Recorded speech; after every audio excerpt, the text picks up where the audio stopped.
And with that, let's shift our focus to other news now making headlines. National Investigation Agency will in all likelihood file its first charge sheet on the Pathankot air-based terror strike at the Chandigarh court today.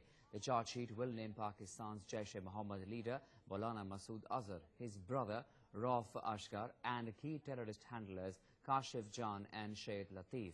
While Azhar will be named as the mastermind of the attack, the agency will also discuss about the number of terrorists involved in the Pathankot strike.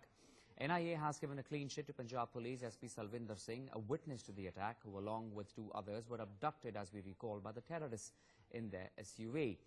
Phone conversations of the four terrorists who stormed the base, their addresses, details of family members, special details of Al Rahmat Trust, financial arm that is of the JeM, and other voice samples will also be included in the charge sheet.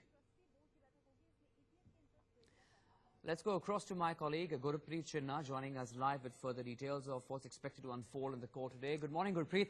Talk us through further details. We're expecting this charge sheet by the NIA to be filed in the Chandigarh court today. They will be naming Masood Azhar. Not the first time that Masood Azhar will be named as a terrorist in these terror strikes in the country. Yes. Today they are going to submit a charge sheet in Mohali court, that is near the Chandigarh, and they are going to mention all the names of the terrorists who were behind this attack. The main thing that SP of Punjab Police, who was also questioned by the same agency, they did not mention about him. So today at about 10 o'clock they are going to submit the charge sheet in the court, and we are standing in the court right now.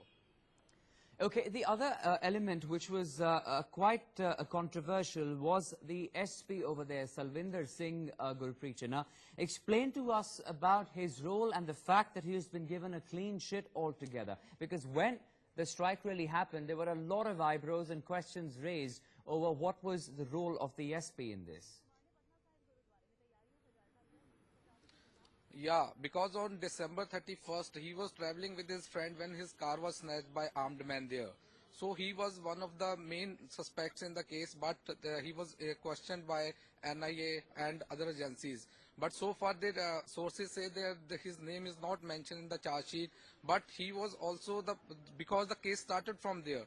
Because his car was snatched first, and next day there was a terrorist attack which was continued for more than 6 days, and 4 terrorists were killed in that case. Right, and also Gurpreet, if we speak about the entire operation, we saw how many of our Jawans were also martyred in this terror strike as well. Now, explain to us, the number of people involved was also a question mark of how many people were involved in that SUV in abducting the SP and of course his cook, if I'm not wrong. Besides that, the attack that then continued at the Pathankot Airways, there's never been sure clarity on the number of people involved in this terror strike either. So that will be clear in the charge sheet, because they are going to mention the number of people who are involved in and how they are carried this operation. The sources say that they have got all the details, that how the transactions were carried on, how his car was snatched, but they did not mention SP Salvinder's name in the case, but they are going to mention all the terrorists or all the other persons who are involved in the case. That will be clear once they file the charge sheet in the court. All right, we'll leave it at that, Gurpreet. Thanks very much for joining us with all those details.